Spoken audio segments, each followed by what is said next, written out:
स्वागत है आपका। मैं हूं आपके साथ अनुज श्रीवास्तव। शाम के 6 बज चुके हैं और ये वक्त है न्यूज रूम लाइव का। और न्यूज रूम लाइव की शुरुआत करेंगे हम 4 बड़ी खबरों के साथ। और कौन सी वो 4 बड़ी खबरें हैं वो हम एक एक करके आपको बताते हैं। सबसे पहले बात करेंगे दिल्ली की। दिल्ली में अब अनलॉक की प्रक्रिया शुरू होती दिखाई दे रही है, और लेकिन आने वाले वक्त में दिल्ली वासियों को लापरवाही करने की कोई ज़रूरत नहीं है, क्योंकि तीसरी लहर दस्तक देने वाली है और वो और भी ज़्यादा खतरनाक हो सकती है। कहां से आई ये खबर आपको बताएंगे। दूसरी बड़ी खबर की बात करेंगे। दूसरी बड़ी खबर की में हम बात करेंगे उत्तर प्रदेश की। उत्तर प्रदेश के लोगों को अभी थोड़ा और इंतजार करना पड़ेगा अनलॉक का, लेकिन यहां पर भी सावधानी बरतने की बहुत सख्त जरूरत है। तीसरी बड़ी खबर में हम चलेंगे अलीगढ़। अलीगढ़ में जहरीली शराब पीने से 42 लोगों की मौत हो गई है। अब शासन प्रशासन जो है एक्शन में दिखाई दे रहा है और लगातार कार्रवाई की बात कर रहा है, लेकिन सवाल यहां पर यह उठता है कि यह कार्रवाई अगर पहले हो गई होती तो आज 42 लोगों की जान ना जाती। और आखिर में बात करेंगे येलो फंगस की। येलो फंगस से एक मौत हुई है गाजियाबाद में, इसके बारे में भी आपको तफसील से बताएंगे। और शुरू करते हैं खबरों का सिलसिला। सबसे पहले बात करेंगे बड़ी खबर की। डिप्टी सीएम दिनेश शर्मा से जुड़ी हुई ये खबर आ रही है। उन्होंने ऐलान किया है कि हाई स्कूल की परीक्षा रद्द कर दी गई है। तो इस वक्त की बड़ी खबर हम आपको बता रहे हैं लखनऊ से। Deputy CM doctor Dinesh Sharma ने जारी किए हैं दिशा निर्देश और हाई स्कूल की परीक्षा को रद्द कर दिया गया है। 12वीं की परीक्षा जुलाई में प्रस्तावित है, ये दिनेश शर्मा की तरफ से कहा गया है। 12वीं की परीक्षा मात्र 1.5 घंटे की होगी। 12वीं की परीक्षा के पेपर में 3 प्रश्न ही होंगे। बच्चों को गुणवत्तापूर्ण शिक्षा के लिए प्रतिबद्ध, ये दिनेश शर्मा की तरफ से कहा गया है। तो बड़ी खबर हम आपको बता रहे हैं लखनऊ से आ रही है।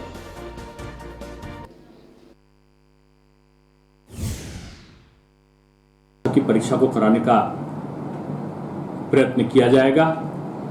साथ में यह भी निर्णय लिया गया कि जो 10 प्रश्न पूछे जाते थे एक परीक्षा में, उन 10 प्रश्नों में 5 प्रश्नों का चयन करना होता था।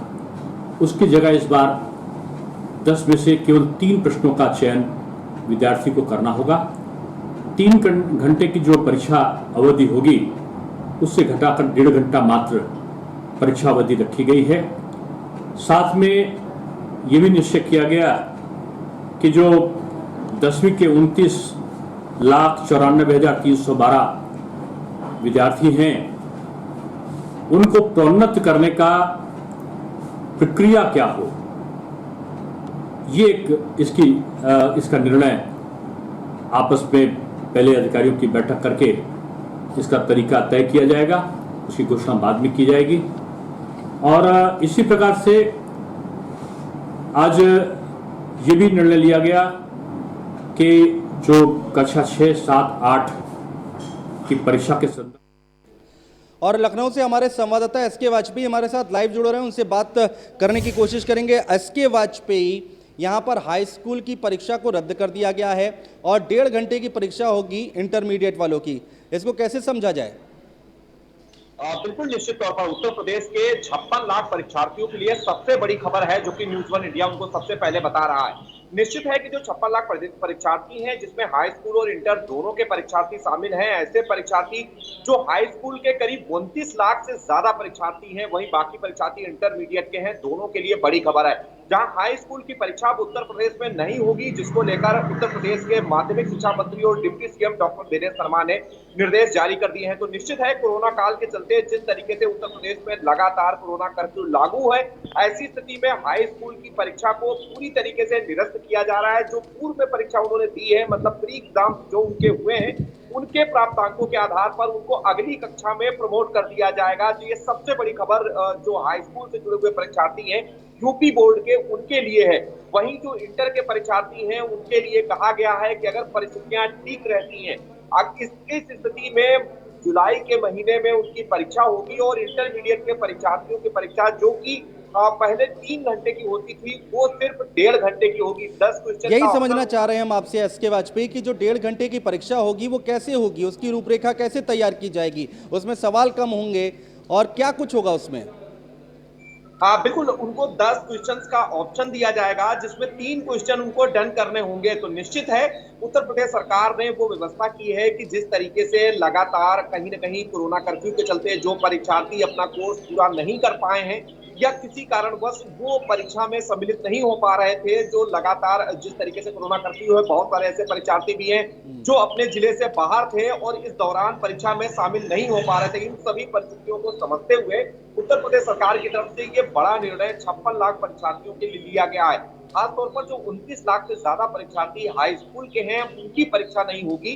उनके पूर्व प्राप्त अंकों के आधार पर ही उनको दूसरी कक्षा में, मतलब कक्षा 11 के लिए प्रमोट कर दिया जाएगा। ये निश्चित ही उत्तर प्रदेश के हाई स्कूल और इंटरमीडिएट जो कि यूपी बोर्ड के परीक्षार्थी हैं, उनके लिए सबसे बड़ी खबर है। जी बने रहिए आप हमारे साथ, आगे भी आपसे चर्चा जारी रखेंगे। एक और बड़ी खबर आ रही है लखनऊ से, इस वक्त की एक बड़ी खबर। अनलॉक को लेकर अभी किसी भी तरह का कोई अपडेट नहीं है। कयास ये लगाए जा रहे थे कि आने वाले वक्त में अब यूपी में लॉकडाउन हट जाएगा, कोरोना कर्फ्यू जो लगा हुआ है वो हट जाएगा, जनता कर्फ्यू हट जाएगा, लेकिन ऐसी कोई खबर नहीं है। टीम 9 की बैठक में अनलॉक पर चर्चा नहीं हुई है। यूपी के लोगों को अभी अनलॉक का करना होगा इंतजार।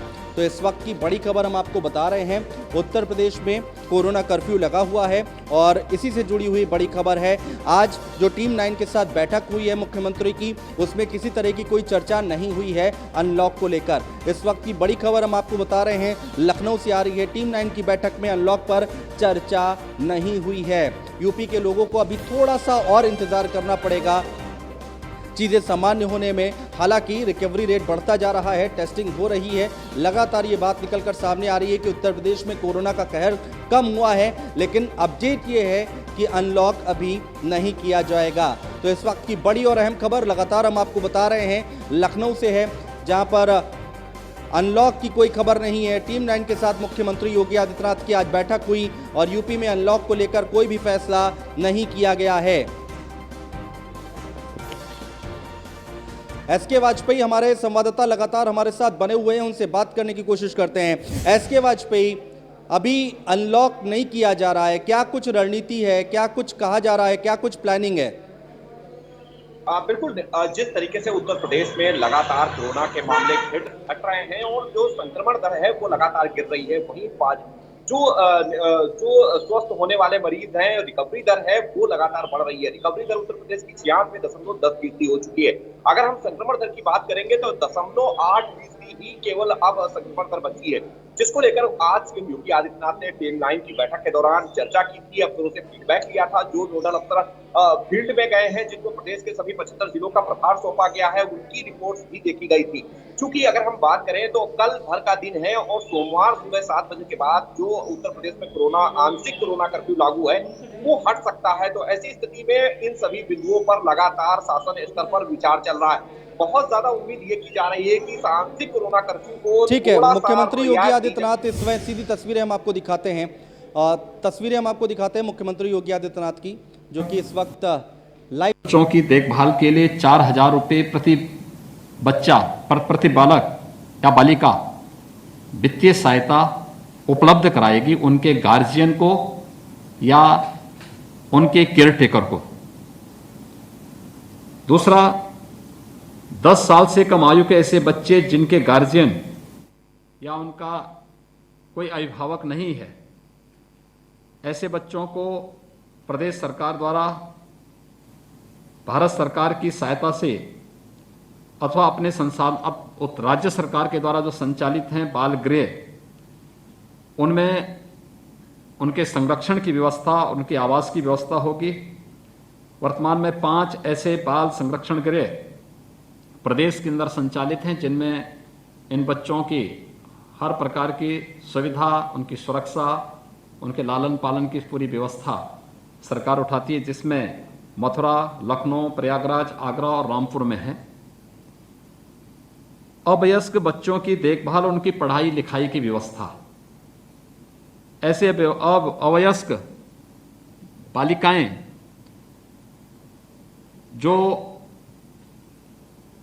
प्रदेश के अंदर होंगी, उनको भारत सरकार के द्वारा संचालित कस्तूरबा गांधी बालिका विद्यालय में, क्योंकि आवासीय विद्यालय इनमें, अथवा प्रदेश सरकार के द्वारा संचालित राजकीय बाल गृह बालिका में, जो प्रदेश में वर्तमान में 13 ऐसे गृह हम लोग बालिका गृह संचालित कर रहे हैं, अथवा हम लोग प्रदेश में 18 ऐसे अटल आवासीय विद्यालय संचालित करने जा रहे हैं। उन सब में उनको पूरी निःशुल्क व्यवस्था राज्य सरकार के द्वारा ऐसे बालक और बालिकाओं को उपलब्ध करवाने की व्यवस्था की जाएगी। चौथा, ऐसी बालिकाओं की शादी के लिए जिन्होंने अपने पेरेंट्स को खोया है या लीगल गार्जियन को खोया है, ऐसी बालिकाओं के लिए राज्य सरकार शादी ब्याह के लिए 1,01,000 रुपये की राशि उस बालिका की शादी पे खर्च करेगी, उस राशि को उपलब्ध कराएगी। और स्कूल में पढ़ने वाले या व्यावसायिक कोर्स करने वाले ऐसे सभी बच्चों को जिन्होंने कोरोना कालखंड में कोरोना के कारण अपने पेरेंट्स को, अपने लीगल गार्जियन को खोया है, उन बच्चों को हम लोग प्रदेश सरकार की तरफ से लैपटॉप या टैबलेट की व्यवस्था भी उन बच्चों के लिए कराएंगे, जिससे कोरोना से उनका बचाव होने के साथ साथ ऑनलाइन शिक्षा के लिए उनको भी वर्तमान व्यवस्था के साथ जुड़ने का एक अवसर प्राप्त होगा। ये 5 प्रकार के निर्णय राज्य सरकार के द्वारा अनाथ हुए या उन बच्चों के लिए व्यवस्था करने का निर्णय लिया है। यह योजना उत्तर प्रदेश मुख्यमंत्री बाल सेवा योजना के रूप में संचालित होगी। इसकी पूरी गाइडलाइन विस्तृत रूप से प्रदेश सरकार बनाने जा रही है और इस योजना के अंतर्गत उन सभी परिवारों के प्रति हमारी संवेदना है जिन्होंने अपने परिवार के सदस्यों को, अपने अभिभावक को, अपने लीगल गार्जियन को खोया है, और उन सबको इस बात के लिए आश्वस्त करती है कि राज्य सरकार की पूरी संवेदना उन सभी लोगों के प्रति है जिनके किसी निकट संबंधी का, प्रियजन का दुखद मौत इस महामारी के कारण हुआ है, उनके प्रति हमारी पूरी संवेदना है। और जो बच्चे अनाथ हुए हैं उन सभी बच्चों की देखभाल की जिम्मेदारी राज्य सरकार उठाएगी। राज्य सरकार उनको हर प्रकार का संरक्षण देगी, हर प्रकार की सुरक्षा देगी, और इसीलिए राज्य सरकार ने यह व्यवस्था यहाँ पर उन लोगों के लिए आज इस प्रकार की 5 प्रकार की घोषणाएं उन लोगों के लिए की हैं, जिससे उन सभी बच्चों को हम लोग व्यवस्थित रूप से आगे बढ़ाने का कार्य कर सकेंगे। धन्यवाद जी। यहाँ पर प्रेस कॉन्फ्रेंस कर रहे थे और उन्होंने अपनी बात रखी और कहा कि जो यतीम बच्चे हैं, जो अनाथ बच्चे हैं, उनका पूरा ख्याल रखा जाएगा। उत्तर प्रदेश सरकार जो है उन बच्चों का पूरा ख्याल रखेगी हर तरह से।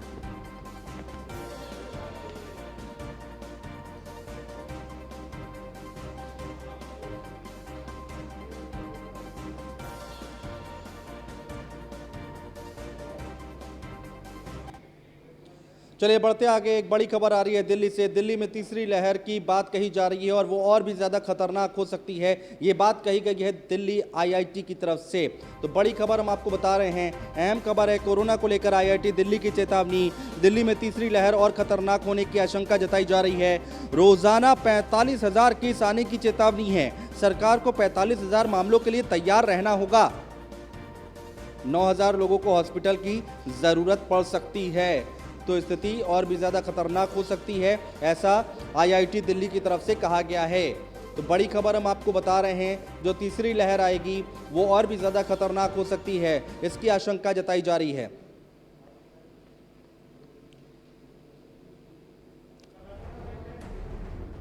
तो पहली स्थिति में दूसरी लहर जैसी परिस्थितियां रहने पर मरीजों की संख्या, अस्पताल में भर्ती होने वाले लोगों की संख्या और ऑक्सीजन की ज़रूरत का अनुमान किया गया है।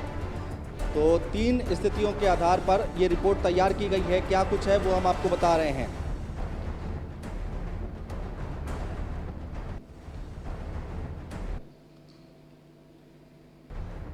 तो एक रिपोर्ट तैयार की गई है। कोरोना की लहर, तीसरी लहर की तैयारी क्या है। 1,000 से बढ़ाकर 2,000 सिलेंडर प्रतिदिन, जो रिफिलिंग की क्षमता है उसको बढ़ाना पड़ेगा। तो ये तैयारी है जो हम आपको बता रहे हैं इस वक्त। कोरोना की तीसरी लहर की तैयारी क्या है। हर हाल में ऑक्सीजन ऑडिट कराया जाए, ये सारी बातें कही गई हैं। जो हमें प्रिकॉशंस लेने हैं उसके बारे में बताया गया है। क्या कुछ सावधानियां बरतनी हैं इसके बारे में बताया जा रहा है कि कोरोना की तीसरी लहर को लेकर आखिर तैयारी क्या है।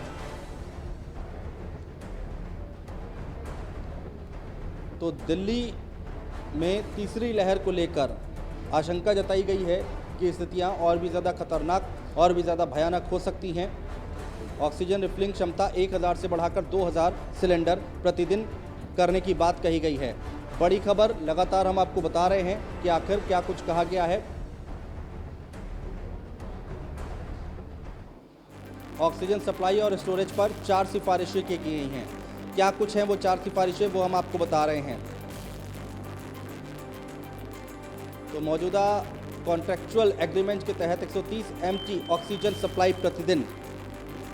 और क्या कुछ कहा गया है वो हम आपको बता रहे हैं। ये ऑक्सीजन सप्लाई और स्टोरेज पर 4 सिफारिशें की गई हैं, क्योंकि खतरा अभी टला नहीं है और अब तीसरी लहर की बात की जा रही है और कहा यह जा रहा है कि तीसरी लहर जो है वो और भी ज़्यादा खतरनाक हो सकती है।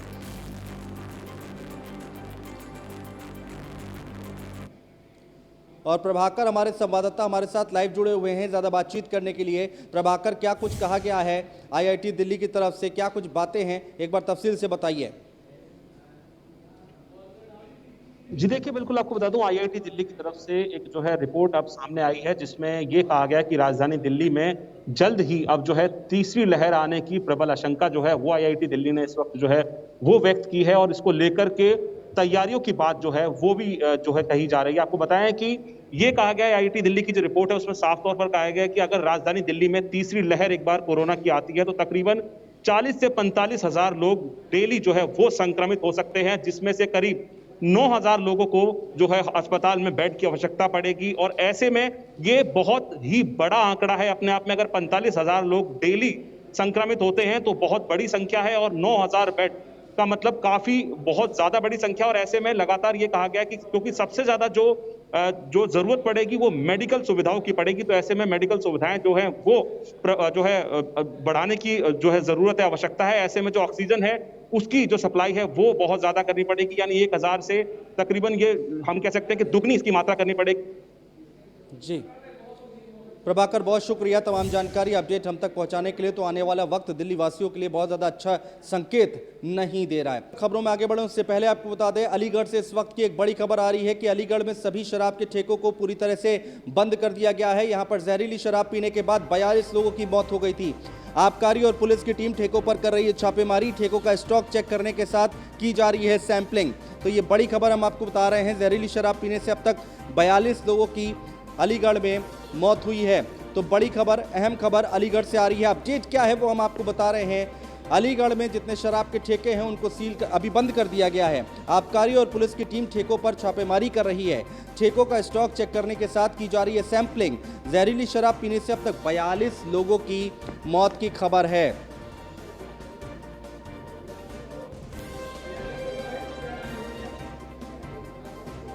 तो बड़ी खबर हम आपको बता रहे हैं, अहम खबर है। आबकारी और पुलिस की टीम ठेकों पर छापेमारी कर रही है।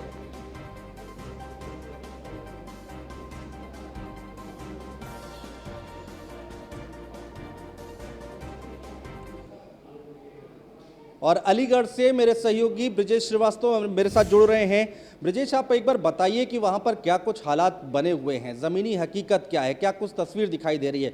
42 लोगों का मर जाना कोई छोटी बात नहीं है। अनुज, मैं थोड़ा सा आंकड़ों को अपडेट कर दूं। इस वक्त 42 के साथ ये मौत का आंकड़ा बढ़ करके 44 हो गया है, यानी अब तक 44 लोगों की मौत हो चुकी है। सबसे बड़ी बात यह है कि हम 44 लोगों के हमारे पास नाम, पते सब कुछ मौजूद है, लेकिन सबसे बड़ी बात यह है कि प्रशासन अभी ऑफिशियल डेटा अभी जारी नहीं कर रहा मौत का। पोस्टमार्टम सेंटर के बाहर हमने वो तस्वीरें भी दिखाई कि पोस्टमार्टम सेंटर के बाहर किस तरीके से अंबार लगा हुआ है, किस तरीके से लोगों का हुजूम उमड़ा हुआ। और पोस्टमार्टम सेंटर के अंदर आपको जो है एक साथ पड़ी हुई लाशें दिखाई देंगी, जो है अलग अलग गांवों से जो एक के बाद एक कैजुअल्टी की खबरें आ रही हैं।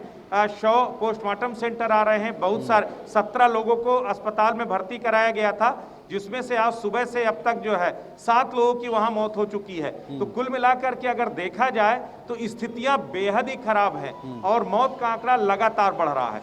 दूसरी बात, अगर हम कार्रवाई की बात करें तो जिलाधिकारी ने 5 अलग अलग टीमें बनाई हैं, जिसमें अलग अलग टीमें बना करके इस पूरे प्रकरण की एक तो मजिस्ट्रेटियल जांच के आदेश दिए गए हैं, तो मजिस्ट्रेट एडीएम को एडीएम को इसकी जांच दी गई है। एडीएम मजिस्ट्रेटियल जांच कर रहे हैं और 5 अलग अलग टीमें बना करके लगातार ठेकों पे छापेमारी भी की जा रही है, उनकी सैंपलिंग की जा रही है और नकली शराब के बड़ी खबर आपको बता दें, ब्रिजेश बता रहे हैं कि अब यहाँ पर 44 लोगों की मौत हो गई। अलीगढ़ शराब कांड से अब तक की सबसे बड़ी खबर, 42 नहीं, अब ये आंकड़ा और बढ़ गया है, यानी 2 लोगों की मौत और हो गई है, 44 लोगों की मौत हो गई है।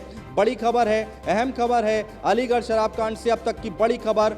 इस वक्त की अहम खबर मेरे सहयोगी ब्रिजेश श्रीवास्तव बता रहे थे, अलीगढ़ में मौजूद हैं, जो कि बता रहे हैं कि ये आंकड़ा 42 नहीं है, ये आंकड़ा 44 हो गया है, यानी कि 2 लोगों की और मौत हो गई है। ब्रिजेश जी हमारे साथ लगातार बने हुए हैं। ब्रिजेश जी, आप बता रहे हैं कि अभी सरकारी आंकड़ा अभी जारी नहीं किया गया है। एक बात आपसे हम समझना चाहेंगे कि क्या इसके पीछे भी कोई कहानी चल रही है, क्या लीपापोती की बात भी दिखाई दे रही है क्या आपको? देखिए, सबसे बड़ी बात यह है कि जिस तरीके से डीएम ने 22 मौतों को स्वीकारा है, जबकि अभी तक 44 मौतों का आंकड़ा हमारे पास मौजूद है, एक एक व्यक्ति के नाम सहित। लेकिन प्रशासन कह रहा है कि अभी हम कैसे तय कर दें कि ये मौत शराब से ही हुई है। जब तक पोस्टमार्टम रिपोर्ट नहीं आती है तब तक हम ये तय नहीं कर पाएंगे। ऑफिशियल डेटा उनका अभी भी 22 में ही अटका हुआ है, जबकि उनके 44 लोगों के परिजन वो साफ तौर पर कह रहे हैं कि शराब पीने के बाद उनकी हालत खराब हुई और उसके बाद उनकी मौत हुई है।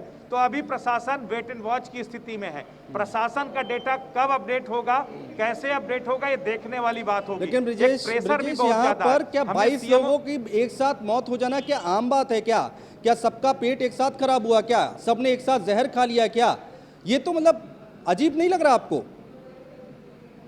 आप सोचिए अनुज, सबसे बड़ी हैरानी की बात यह है, आबकारी विभाग अब ड्राइव चला रहा है, अवैध शराब, नकली शराब के खिलाफ अभियान चला रहा, तब जब 50 के आसपास यानी आधा सैकड़ा लोगों की जानें चली गई, ना जाने कितने लोग जिंदगी और मौत से जद्दोजहद कर रहे हैं। अब मुनादी करवाई जा रही। मैं आपको एक और अपडेट बताता हूं, अभी राजस्व विभाग के जो लेखपाल हैं वो उन तमाम गांवों में जाकर के मुनादी करवा रहे हैं, अनाउंस कर रहे हैं कि 1 सप्ताह पहले अगर आपने 1 सप्ताह के बीच में आपने कोई भी शराब खरीदी है तो उसका सेवन ना करें, उसका उपयोग ना करें, वो जहरीली हो सकती है। सबसे बड़ी बात यह है कि अब 50 मौतों के आसपास लगभग हो चुकी है, मौत का आंकड़ा लगातार बढ़ रहा है और उस बीच में अब प्रशासन जो है जागा। अगर यही प्रशासन पहले जाग गया होता तो शायद इतने बेगुनाहों को अपनी जान नहीं गंवानी पड़ती। सबसे बड़ी बात है आज पुलिस छापेमारी कर रही है। बिल्कुल, अपनी नजर बनाए रखिए ब्रिजेश जी, आगे भी हम आपसे बातचीत करेंगे, अपडेट लेते रहेंगे।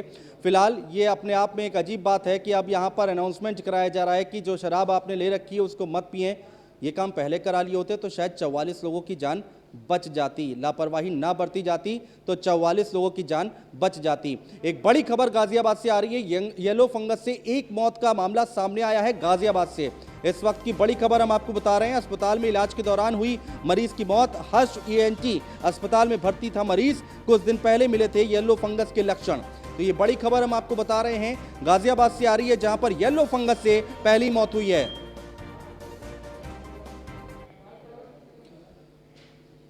और फिलहाल न्यूज रूम लाइव में आज के लिए बस इतना ही। बने रहिए न्यूज़ 1 इंडिया के साथ।